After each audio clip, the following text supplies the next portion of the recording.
resolver los cuestionamientos que puedan surgir, por ejemplo, nuevamente en este acto administrativo, tarifa, en donde el contenido económico y técnico es altamente especializado. Entonces, eso en su momento va a suponer que se cambie la forma en cómo concebimos el acto administrativo en nuestro ordenamiento. Porque no todos los actos administrativos son iguales. Una licencia no es lo mismo pues, que un acto administrativo que ha hecho un análisis de los ECAs o los límites máximos permisibles en un río y tiene todo ese bagaje técnico para definir adecuadamente si una situación se cumplió o no se cumplió con ella. ¿Está el Poder Judicial listo para eso? Salvo honrosas excepciones, creo que no. Y ya el dictamen fiscal, como escuchábamos en julio, va a ser eliminado, parece, del proceso de contencioso administrativo. Salvo nuevamente honrosas excepciones, los dictámenes fiscales no dicen nada o casi nada.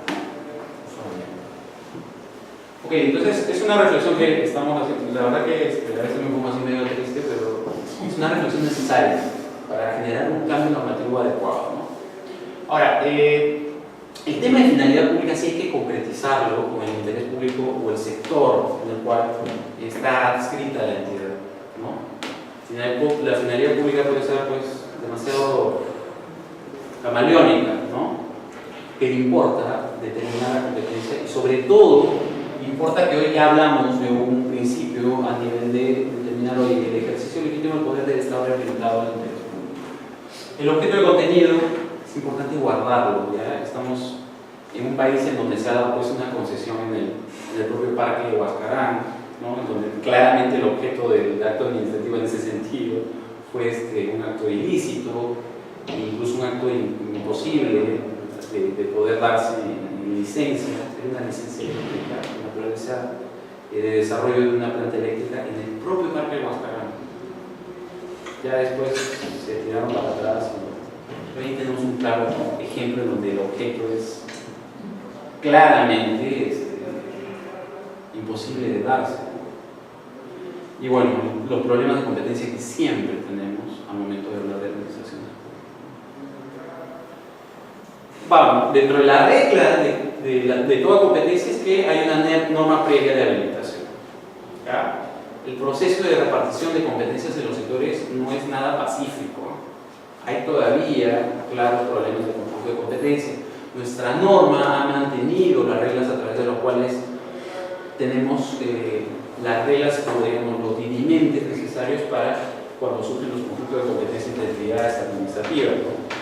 Puede llegar a ser PCM en su momento, puede ser el propio Tribunal Constitucional, ¿no? Casos del Jurado Nacional de Elecciones contra la OMPE, que fueron resueltos por el Tribunal Constitucional, en donde nos dijo, oye, la norma previa no era clara, o no hubo norma previa, pero en el camino vienen sucediendo estas cosas. Entonces, ¿a quién le obedece la competencia? La determinó una sentencia judicial. ¿Ya? Pero lo natural es que hay una norma previa de habilitación, que le diga a la administración, oye, tú puedes emitir estos actos administrativos. Ahora, veíamos que hay criterios de asignación, ¿no? Y cuando vemos los tipos de actos administrativos, vamos a ver que hay actos administrativos dados en primera instancia, cuando obedecen, por ejemplo, al grado, ¿no? Actos administrativos que son resolutivos, ¿no? Otros marcados por la cuantía, ¿de acuerdo? Y otros en cuanto a la materia. Dentro de una entidad puede haber funcionarios o direcciones que obedezcan una materia diferente. Si uno se pone a pensar, por ejemplo, en el MEF, vamos a ver que los actos administrativos que se emiten desde las distintas direcciones obedecen una materia diferente, cada una de ellas, estando escritas dentro de la misma entidad. Y el implícito razonamiento legal que nos lleva a pensar en la competencia en un ejercicio de una función administrativa propia. El objeto, ¿sí?, debe ser sumamente preciso, pero además lícito. ¿Sí? Y nuevamente este ejemplo, digamos, se dan actos administrativos que no necesariamente obedecen a la licitud o a la posibilidad física y legal del bien, situación, circunstancia, obligación, interés, obligación que se genera.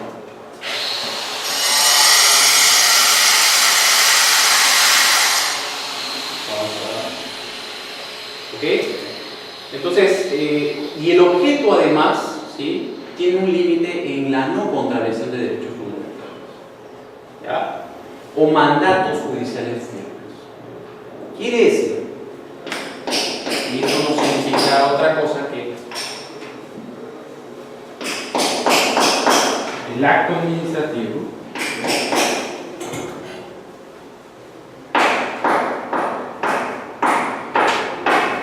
se mueve bajo esos límites, ¿no? Esté marcado desde el principio de legalidad, está marcado también por el principio de competencia, no debe haber una colisión con derechos fundamentales, pero además no contradice las decisiones judiciales. Y pasa, por ejemplo, cuando tienes que lidiar con entidades que generan supervisión, ¿ya? O fiscalizan, ¿ya? Y abre un caso en concreto que judicialmente ya fue resuelto en tu favor. Entonces, lo primero que se hace en ese tipo de situaciones es que si una entidad te abre un procedimiento,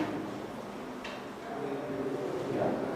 Por ejemplo, sí. Yo quería hacer una consulta, porque cuando habla de esto de las competencias, por ejemplo, hay un conflicto de hace muchos años, creo que del 2002, entre dos municipalidades que son San Isidro y Magdalena, por una parte del territorio. Y los serenos se agarran a golpes en el límite. Sí, y además hay un hotel, ¿no? Yo le digo porque nosotros en el diario estuve trabajando, contratamos para una capacitación, Costa del Sol, por ejemplo. Está justo, o sea, una de las caras daría lo que reclama Magdalena como suyo, pero el frente estaría San Isidro, para la Saladera, ¿no? Y ellos me dijeron que incluso han solicitado en varias oportunidades que el Instituto Metropolitano de Planificación, la Municipalidad Metropolitana, sí, y no, ha pasado más de 10 años y sigue en conflicto, porque hubo una pretensión le pregunto eso, hubo una pretensión de una de las municipalidades de demoler, porque es una zona que es R4 y ese edificio entiendo que tiene como 10 pisos, pero no debería tener más de 4 o 5, no sé exactamente. La verdad que ese caso resulta sumamente interesante. Coman con libertad, tomen lo que tengan que tomar con libertad, no hay ningún problema. Sábado, tal vez algunos han venido apurados, no hay ningún problema, pero ese caso es sumamente interesante. ¿Ya? Porque yo lo que entiendo, o lo que sé, sí, que el Tribunal Constitucional lo único que dijo es que no podían, porque una de las municipalidades quería limitar a la otra en el derecho a otorgar licencias en esa zona, digamos, de conflicto, ¿no? Pero yo quería saber, en esta lógica de que se tiene la autonomía y tal, igual pueden ejercer, porque hay un conflicto ahí evidente que es imposible. Vamos a ver cuál es el problema y a qué nivel a qué situación de aporía, digamos. Aporía es que no hay ninguna salida. Tienes dos municipalidades, ¿sí? Y tienes al hotel de aquí, ¿no? Exacto. No hay una determinación clara de la jurisdicción todavía. Y naturalmente tampoco lo de competencia, ¿no? Y lo gracioso ahí es que hubo incluso una comisión, porque hubo una parte que incluso ya no se iba a afectar, yo creo que es un María. Y el límite con Magdalena está como al claro, simplemente, porque si no sería conflicto tripartito, ¿no? Aquí está San Isidro. Exacto. Ya, ahora acabamos con ¿Y cuál era el tema? Que querían hacer como una especie de, para resolverlo, como una consulta popular a los vecinos. Magdalena proponía eso. Y ellos querían hacerlo porque sabían que como Magdalena es más barato el tema de los servicios, los vecinos probablemente iban a querer pertenecer a Magdalena. Sí. Pero ¿qué tanto además puede influenciar la voluntad? Mira, lo que pasa es que lo que ha establecido la norma para los conflictos de competencia es que sea un tercero. Sí, por favor. Por favor. Sea que un tercero dirime. ¿Ya? Es una autoridad la que dirime. No se ha visto la posibilidad de hacer una consulta popular. Podría que, digamos, dentro del procedimiento que se inicie para generarse una convicción desde el tercero que dirima, digamos, ya uno de los pasos del procedimiento va a ser consultar la autoridad. Pero lo que hay detrás es un razonamiento legal, ¿no? que el Tribunal Constitucional hace, en su momento el dirimente debe hacer, PSM también hace, al momento de que dos entidades adscritas a PSM se pelean por quién tiene la competencia para cuál. Pasó con Proinversión de SUNAS, por ejemplo, para ver el proyecto de Tahuada, de Cacocha, en su momento. Uno reclamaba ciertas competencias que el otro, pero fue un tercero que intervino. Aquí todavía no hay una diligencia respecto al tercero. Y eso lleva implícito un claro problema de competencia, porque no es jurisdicción determinada. Entonces tú decías claramente, y es un ejemplo también importante a tomar en cuenta, que si Jesús María inicia un procedimiento de demolición, porque no hay ciertas características técnicas, el involucrado lo primero que va a cuestionar es la competencia. Porque lo natural es que no la hay. No la hay en ese supuesto. Todavía no. Entonces, yo creo que es una situación realmente complicada para determinar, mientras no hay una decisión del intendente, quién es el competente ahí. Y lo lógico, ¿sí? Haciendo un poco de abogado de este hotel, ¿sí?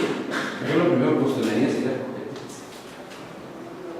No puedes iniciar un procedimiento en tanto aquí no hay una decisión diferente respecto a quién ejerce la jurisdicción y quién, por ende, tiene toda la competencia para ordenar, establecer, digamos, ciertas disposiciones de aforo o ordenanzas pues, vinculadas a otros asuntos. Un poco complicado. Ahora, yo entendía que ya estaban desde la municipalidad, ahora la gestión y todo, generar un marco de diligencia. Una comisión, además, como que esa zona de conflicto sea como un paseo, ¿no? Una cosa así. Sí. Ahora, es importante porque determinar la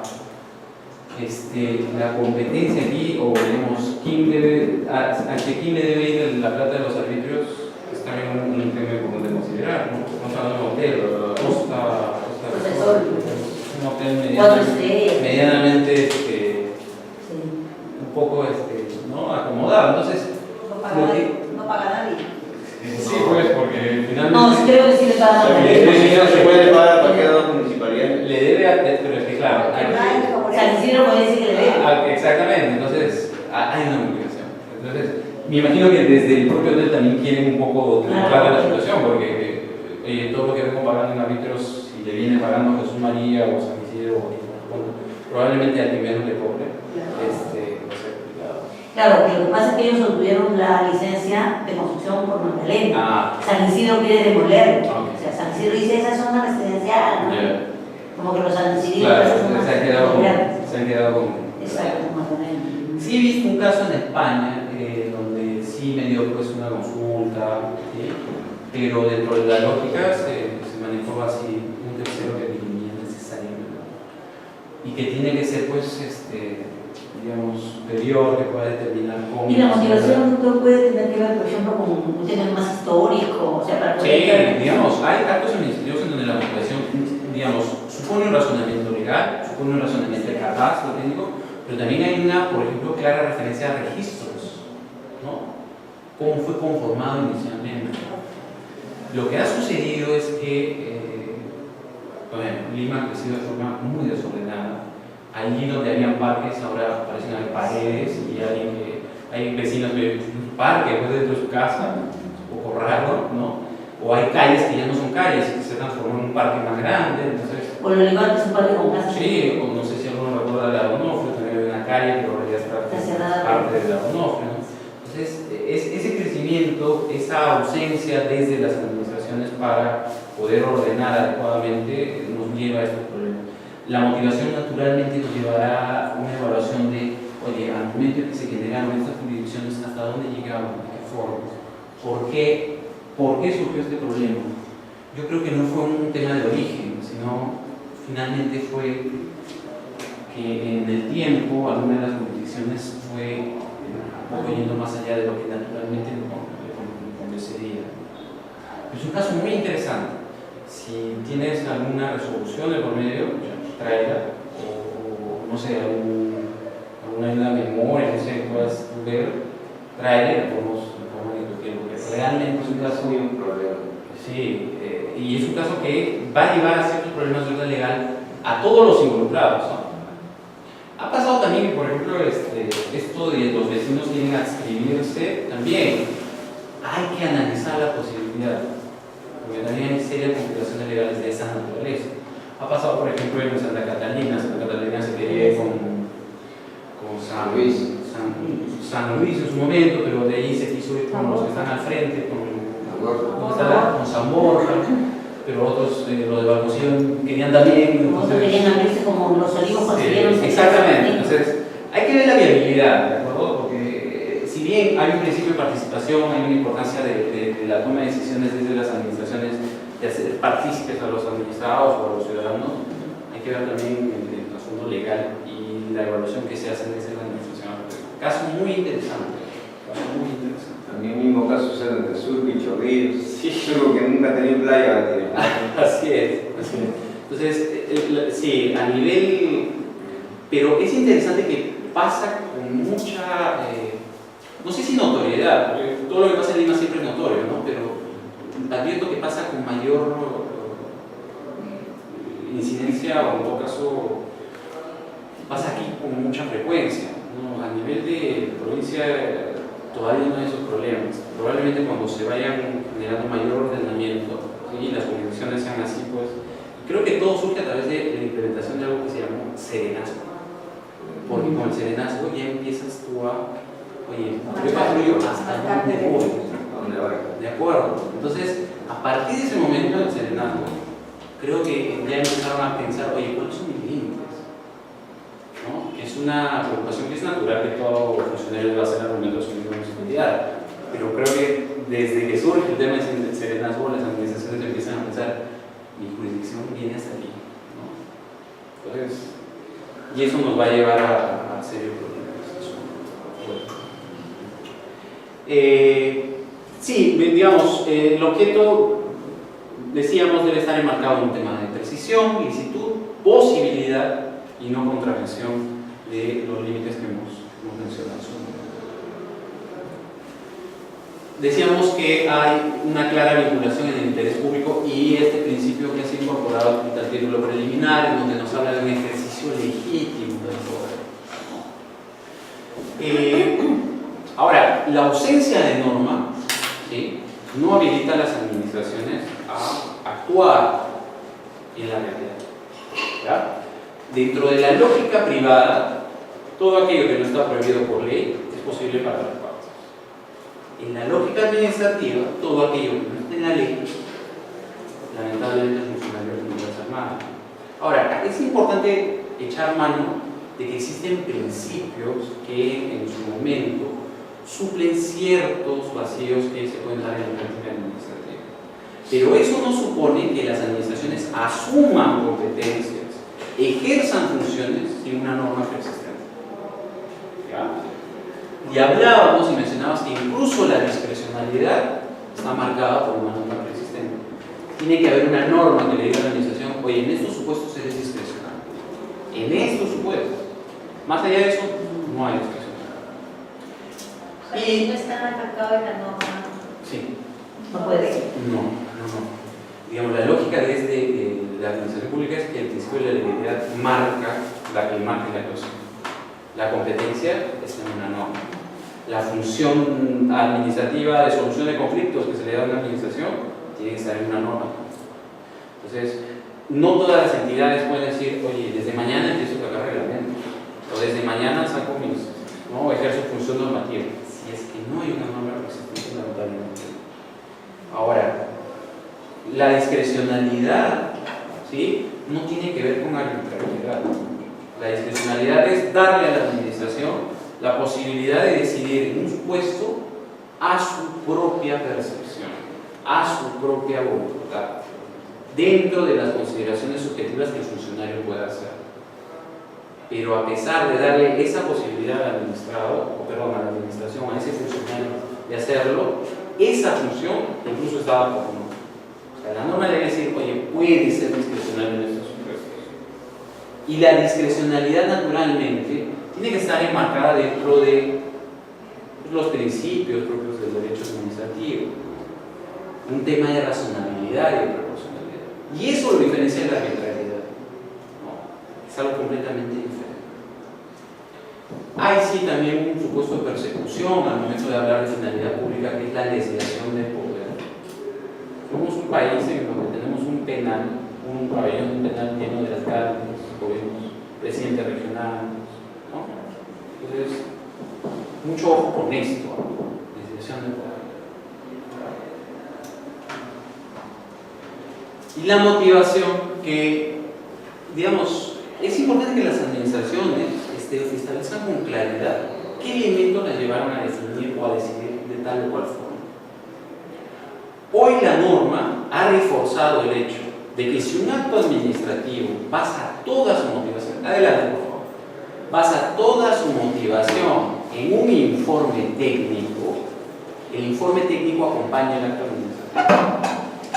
Y ese es un, digamos, punto importante al momento de evaluar motivación. Hace unos días, en la empresa en donde yo trabajo, nos llegó una resolución de SEDAPAL. La resolución de SEDAPAL hacía referencia a un informe técnico que pues en ningún momento hemos podido ver, en ningún momento se nos notificó. Y por esa formalidad estamos cuestionando el elemento de validez de motivación. Porque si tienes un acto administrativo, ¿ya?, en donde hay actos administrativos que no exceden de una página o dos, ¿ya?, y en donde la administración, en este caso SEDAPAL, haciendo de primera instancia un procedimiento de reclamo, me dice, ¿sabes qué? Es improcedente tu reclamo por este informe técnico.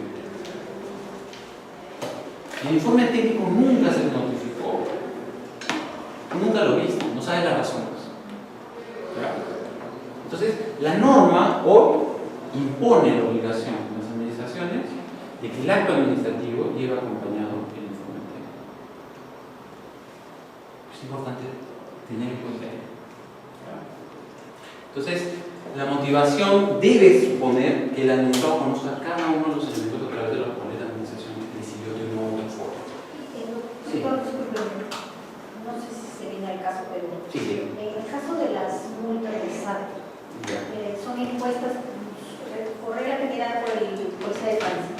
¿Qué pasa con los chalecos amarillos? Ya, digamos, ahí hay también un problema de... Porque nosotros los usuarios no estamos, no sabemos en sí la competencia de ellos, hasta dónde llegan, Claro. no sabemos. Ahora, hay dos temas ahí, ¿sí? Por un lado, el tema de sumar funcionarios en la práctica de supervisar, fiscalizar, en todo caso, multar, ¿sí?, aquellos infractores de tránsito. ¿Ya? Porque cuando sumas actores, ¿sí?, y no tienes claras las competencias que cada uno de ellos tiene, en el momento de establecer por luego imponer una multa, ahí viene una confusión clara. Y hay una confusión clara además porque en la práctica de las infracciones de tránsito, ¿sí?, tienes sistema de fotopapeletas, sistema de levantamiento de un acta, ¿no?, en donde en el primero de ellos tú no participas, simplemente te llega la fotopapeleta al domicilio de la persona que se supone es propietaria del vehículo, ¿sí?, y no hay, digamos, mayor motivación que la foto en donde estás sobre la línea o de la foto en donde te midieron más de 60, bueno, ahí sí acompañan pues, de una evaluación de tu velocidad, pero en algunos casos solamente te llega la foto. Yo le digo, Sí. doctor, porque, por ejemplo, tuvimos un caso de mi hermana que tuvo un cáncer y entonces mi cuñado se tenía que ir a trabajar y me pidió de favor que yo acompañara a mi hermana a la quimio. Me llevó y vemos en la papeleta, dice que por hacer taxi, un colectivo de taxi, ¿Qué aplicación? no, de aplicación o de taxis de la calle, Ya. porque no tenía ni casquete, nada, no era taxi, que la movilidad. Y ven, ese es su argumento de ellos, pero veo una papeleta, el carro, la policía nomás haciendo así va para arriba, y el carro en el centro, pasando normal. Ni siquiera hay policía por acá, pero ese es su argumento. ¿Qué tanto es su... Bueno, digamos, lo que pasa es que esa situación es importante tomar en cuenta que la fotopapeleta debería ir acompañada de otro tipo de acreditación desde la administración de haber cometido una infracción. Le digo eso porque basarte en una foto y sobre ello construir una teoría de infracción no es, digamos, no está enmarcado dentro de los principios que el procedimiento administrativo sancionador establece. Porque ahí tienes que, uno, determinar un nexo de causalidad adecuado. ¿Ya? Es decir, oye, por esta situación concreta, por cada uno de los elementos de prueba necesarios, has cometido esta infracción, ¿no? Y en el caso de la fotopapeleta es un poco complicado hacer ese trabajo y ese razonamiento, porque todo podría prestarse a generar una infracción a través de simplemente una foto. Naturalmente, si la infracción es pasarte sobre la línea o estacionarte sobre la línea amarilla y tu llanta está pues en medio, ¿no? O tú te has subido incluso a la vereda, ya pues ahí naturalmente hay una objetividad, ¿no? Ahí incluso podemos hablar de un régimen de responsabilidad objetiva. ¿Cumpliste o no cumpliste? No me interesa si hiciste o no, te querías cumpliste o no cumpliste. Es diferente, por ejemplo, en situaciones de velocidad o situaciones en donde hay que levantar un acta para decir, oye, efectivamente esta persona estaba haciendo taxi sin tener ningún tipo de licencia para hacerlo. Una foto para determinar eso es presentar en un proceso de despido una foto en donde dices, oye, este señor me insultó, acá está la foto que me está insultando. No tiene sentido, ¿cierto? Entonces, sí, hay muchos problemas, por ejemplo, con fotopapeletas. Se hizo bastante fotopapeletas con excesiva velocidad. Sí. Pero ahí creo que te ponen abajo. Sí, hay un tema en edición adecuado. Sí. Lo que pasa es que en el Callao, por ejemplo, no solamente va la foto, porque la foto es lo que determina que tú estuviste ahí, sino que además viene una medición que hace el sistema y que no solamente te toma la foto, sino también hace una lectura de tu velocidad y te manda la velocidad. Ahí es diferente, porque allí la administración te está dando los 12, ¿no? Es un poco cuestionable no acompañar con un acta de infracción, ¿no? En donde se determinen las razones. El hecho de, con una foto, tratar de explicar que se estaba realizando selección. O sea, ¿cuál es un poco la diferencia? Porque creo que los de chaleco amarillo hacen o tratan de hacer las mismas funciones de un policía de tránsito. He visto hasta que dirige ese tránsito. Mire, hay incluso si a alguno de ustedes les gusta escribir artículos, puede hacer un análisis de cómo es que la Municipalidad de Lima ha asumido el tema de supervisión del transporte, no solamente a nivel policial, sino desde estos chalecos amarillos que lo que hacen es, desde la municipalidad, ejercer su función respecto al transporte. Ahora, sí es importante que la municipalidad haya puesto de acuerdo, en las funciones, porque en su momento hubo problemas así con el serenazgo. En el momento en que el serenazgo, por ejemplo, hacía arrestos, previo a la norma de arresto ciudadano, ¿no? Donde, claro, hay elementos de flagrancia, hay un tema de inmediatez, ¿no? De no arriesgarse, todo eso. Pero en su momento, las intervenciones desde el serenazgo tenían que ser, digamos, establecidas con claridad, porque pues, un serenazgo no te puede intervenir, ¿no? Un serenazgo no te puede pedir tu documento. Algunas veces van acompañados, en ciertas jurisdicciones van acompañados de un policía, y es el policía quien interviene. Entonces, hay un problema en el ejercicio diario de la competencia, ¿sí? Cuando no hay claridad. Pero les agradezco porque, digamos, dentro de los casos que se comparten, es un poco más advertir de esto de que parece ser tan ABC, y en la práctica se vuelve un poco más de derivada, más de fórmulas. Doctor, yo hice unos casos, por ejemplo, yo trabajo en la área, bueno, en la Procuraduría del Ministerio de Educación. Y veo temas, por ejemplo, lo que es la modificación por operación de clases de los docentes. Pero yo en las RBs, en las acciones electorales, mencionan decano procedente según un informe tal, pero te lo detalla, según quién, claro, hace eso como un es resumen importante. todo, pero no te apuntan el informe. Eso es importante. Ahora, sí es importante un poco dejar a consideración que la propia norma también establece que el administrado podría tomar conocimiento del informe haciendo lectura del expediente, ¿no? En ese sentido, leíste el expediente, ¿sí? El informe ya estaba en la fecha en que leíste el expediente, este cuestionamiento pues no tiene ningún sentido, porque has tomado conocimiento a partir de la lectura. Pero si, digamos, el informe técnico es pues, de hace 2 días y te notificaron 2 días después y jamás viste el informe técnico, sí es importante que se acompañe.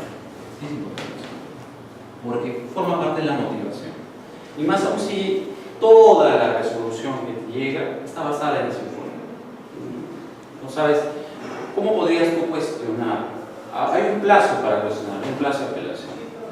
Entonces, si te llega el informe técnico, tienes todos los elementos necesarios para ir a una segunda instancia, en este caso irte al Tribunal de Resolución de Conflictos en SUNAS y tener todos los elementos a la mano. ¿Qué tendría que hacer yo allí? Ir, pedir que me den el expediente, leer el informe, recibir todas las apelaciones correspondientes. Un tanto también eso supone que desde la administración le quites esa carga al administrado y él libremente, con un acto administrativo, sepa todas las razones por las cuales pueda. Y la vez no tengo una facilidad para que puedas, para que puedas leer el expediente. Lo del expediente, sí. Lo del expediente es que te pasé en la primera vez que vas. Y por eso es que cuando hablamos del principio, la clase pasada hablábamos del principio de acceso al expediente. Porque ibas, no lo tengo acá, sabes que no está listo. ¿Sabes qué? Pídelo por acceso a la información. ¿Sabes qué? Una u otra cosa. Con este principio ya la obligación ya es un poco diferente. Ponen en la administración que en donde esté, en la situación que esté, no esté cosido. Porque llegas y a veces lo encuentras puesto expediente debajo de todo, de toda una ruma de expedientes, e incompleto además. Entonces, sí es muy cierto eso que mencionan. Ahora, sí es importante tomar en cuenta que la propia norma proscribe o prohíbe algunos tipos de manifestaciones de la administración dentro de la motivación del acto administrativo que no constituyen motivación propiamente. Fórmulas generales. Un ejemplo, por ejemplo, o se ve, por ejemplo, en el caso de dar licencias de construcción a hoteles. No sé si en el Cusco, de donde yo soy, se ha construido un hotel, ¿sí? Mucha que mi colegio, estoy en el colegio salesiano, tiene una cuesta, ¿sí?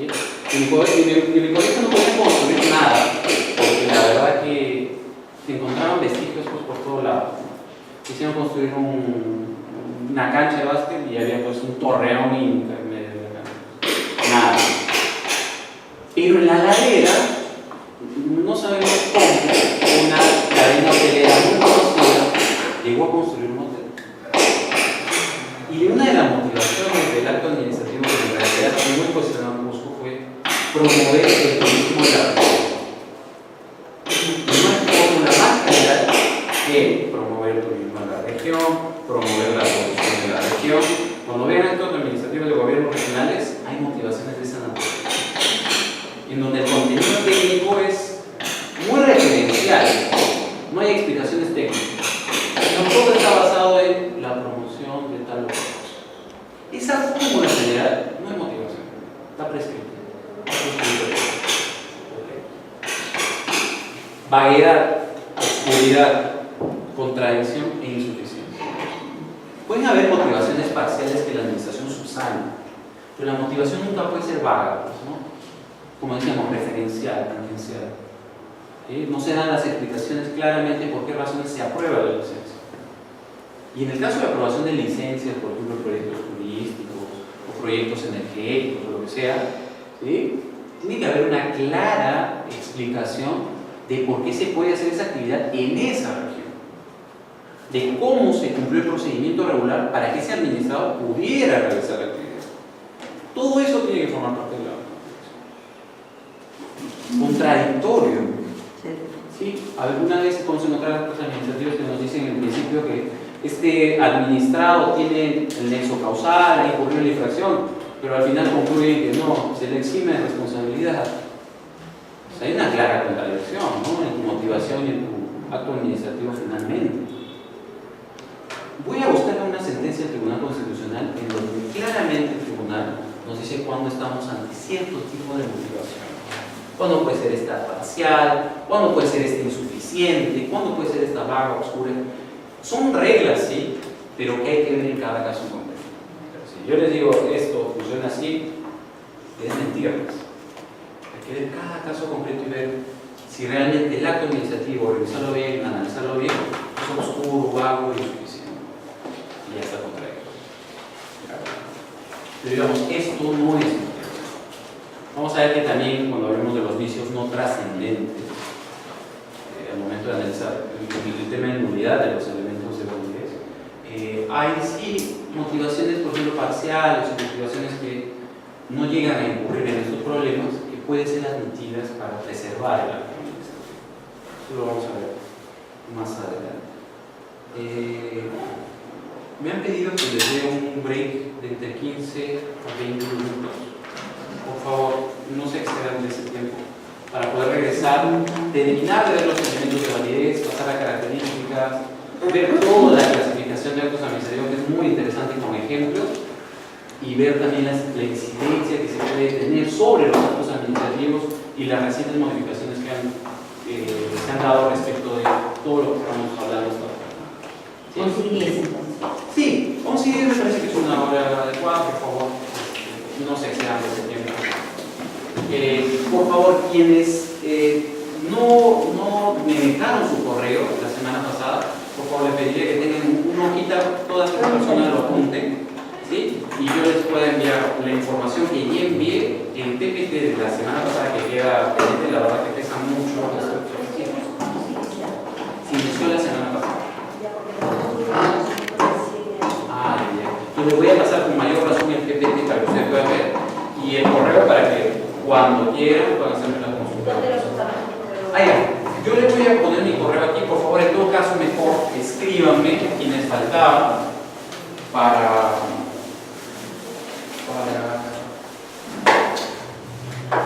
arriba lo veo. Quienes faltaban para yo escribirles y pasarles por una correo, pasamos en una hojita.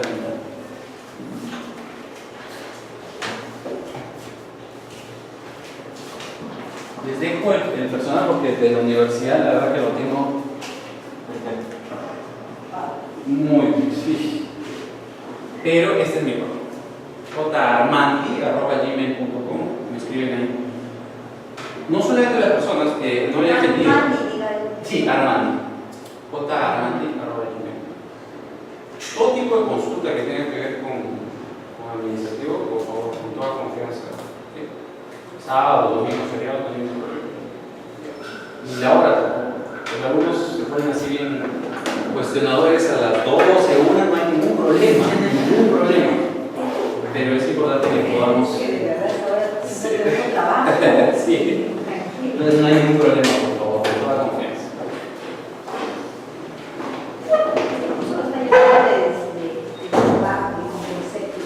Sí.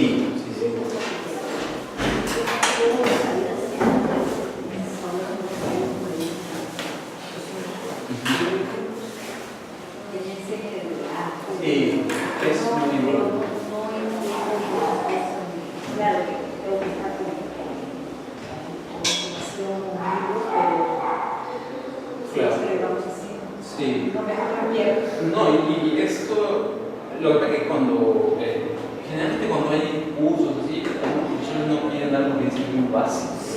Y algunos alumnos dicen que es básico, ¿no? Pero la verdad que básico no tiene nada, porque hay muchos problemas al momento de, por ejemplo, definir actos administrativos en los procedimientos. Te encuentras informes, como decía, hay procedimientos en donde le llaman informe a un acto administrativo definitivo que desarrolla el procedimiento, o un acto administrativo de trámite. Y no lo impugnan, no lo notifican. ¿Qué es después de ahí? ¿Qué también es bibliografía? Sí. Claro. Cualquier bibliografía que si usted, digamos, quiero ver más sobre los elementos de validez, por favor, pase mi bibliografía. Tengo ahí bastante bibliografía, tengo casos, referencias. Y con eso, o sea, si surgen dudas, claro, por supuesto, no, con todo gusto, por favor. Parece ser. Pero es bien interesante, eso sí. No sigas, por favor.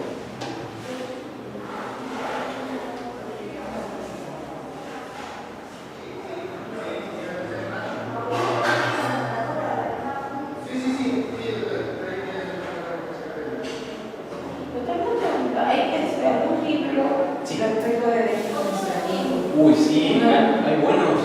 Yo de verdad recién hace poco entré a trabajar ahí y veo por el procedimiento de contencioso administrativo. Ya. Miren, contencioso hay dos libros muy buenos. Está el libro de Giovanni Priori. Creo que es no recuerdo ahorita la editora, pero es de Giovanni Priori sobre contencioso administrativo y de Ramón Guapay. Sí. Y hay una guía en el MINCUS, guía del anteproyecto de la ley de proceso contencioso administrativo. Ahí puedes encontrar también graficado. Sí, hace un par de veces, la verdad que que trabajan en este tema administrativo. Esos tres libros te pueden ayudar muchísimo. Y en contencioso, bueno, la lógica del contencioso es interesante, ¿no? Ver un poco desde las entidades también la posibilidad de telesividad. Si te pasó un plazo para tu declarar un número de oficio, entonces hay que advertirlo claramente. Pero el proceso es interesante, es un proceso diferente, un proceso judicial diferente. Una lógica completamente diferente. Yo más que hice también lo que es procesal civil. Pero sí, hay cositas, ¿no? Obviamente, pero habla bastante de la lesividad, es bastante de los principios de legalidad. Es central. Y esto del control jurisdiccional de la, ¿no? Sí, hay principios pues, que no son propiamente judiciales. Exacto, sí. Y a veces también como que se hiciera la confusión entre, había algunos principios en la ley de procedimiento contencioso administrativo que no son iguales que los principios de la ley 17444. O sea, en la 174 son como 15, creo, son más. Entonces, pero igual lo relacionan con la ley de procedimiento contencioso administrativo, o sea, igual se aplica. No, eso es lo que también, porque cuando me empezaron para la entrevista con la procuradora, me preguntaba y todo eso, pero con un amigo ya me había el chico que me recomendó, entonces ya. ¿Y en su mayoría llegan procesos urgentes? Veo ambos, especial y urgente. Estoy viendo lo que es la crítica que es de los docentes, bonificación por de clases, 30% para 24 y 29, y veo lo que es refugio de movilidad, que ya hay influencia y pronunciamiento del tribunal que que está diciendo que quedan infundadas las docentes. Entonces, pues IGB, que también ya el Estado ya no tiene un precedente. Claro, es administrativo, y laboral, ¿no? Y laboral, sí, pero ahí. Sí, pero las notificaciones son muy buenas. Y las normas el ministerio, sobre todo el profesor, que es tan antiguo todo esto. Sí, ahí eso es lo que estoy viendo ahorita, esos temas, o lo que es años y servicios. ¿No? Que piden un reintegro de la asignación que le corresponde, pero todo es conocimiento por oficios, ¿no? O un desarrollo, cosas así. Pero ¿es laboral dentro de los juzgados laborales normales o te llevan también o ves como los juzgados especializados porque eso es todo? No, ¿Doctor, una gaseosita o agüita? No, todo bien, sí. Gracias, muy amable. Laborales. Sí, laborales.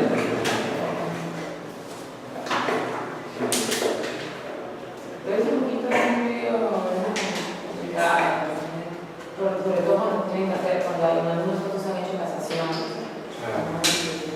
Ahí la sala a través de criterios diversos.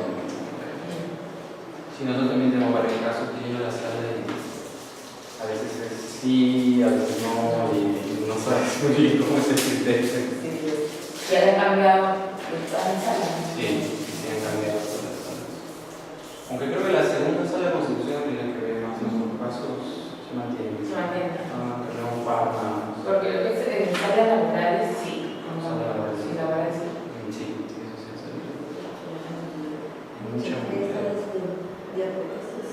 No, pero por eso lo paso por correo. Porque no se me son microscópicas. Sí, no, sí, la voy a pasar por correo para que lo estén.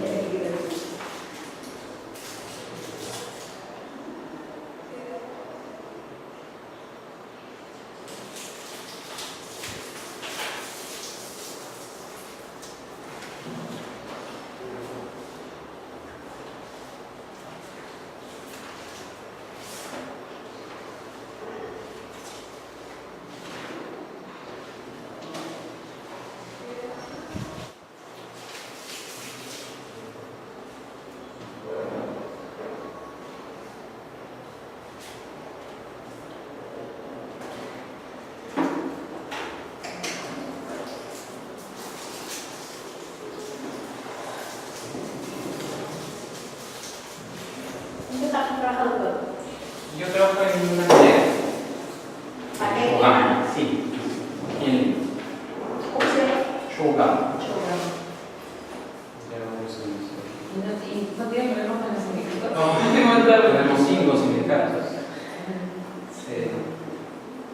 Es laboral, administrativo. ¿Cuál es lo que más, Bueno, más carga hay? no, tenemos bien repartido, pero vemos laborales, trabajadores y administrativos.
hizo Alejandro Osmeño del Cusco, terminar de construir. No, se paralizó. Sí. La verdad que la zona es bastante con vestigios, pero en todos lados. Entonces, la verdad que sorprende porque el proyecto estuvo bastante avanzado, o sea, la estructura, usted alcanza a ver eso, pero se paralizó. Siempre, bueno, hay muchas excepciones, pero siempre se ha cuestionado la labor del INC allá, porque son especialistas de INC quien aprueban un proyecto. Entonces, por ahí decían que una de las prácticas era poner en causa al expediente, por ahí un Santa Rosita, ¿no? Que te ayude. Entonces, es un problema. El tipo de corrupción de esa naturaleza no ayuda, porque de por medio hay son zonas que además han sido, por ejemplo, determinadas claramente por el propio Ministerio de Cultura y protegidas por la municipalidad de Cusco, en este caso la provincial. Pero la verdad que me sorprendió, o sea, el nivel de avance que tuvo el proyecto, y sobre todo la zona, que es, uno cae en la cuenta y dice, ¿de qué forma pudiste aprobar en su momento? El problema iba a ser que naturalmente el hotel va a decir, bueno, yo me moví dentro de la regla del juego, ¿no? O sea, seguí un procedimiento, se me aprobó, ¿por qué razón me mueves y me paraliza? Esa es una discusión y va la demolición a generar una discusión mayor, porque como le digo, lo he visto avanzado, o sea, y como le digo, es una zona que desde muchísimo tiempo se sabía que había pues, cerámicas, arquitectura inca, está muy cerca de esa zona. ¿Cómo habrá pasado con otros hoteles u otros negocios? ¿No? Hoy Cusco es muy comercial, restaurantes que en cada esquina, cada lugar hay un bar. Entonces, ¿cómo deben haber manejado el tema de los vestigios con un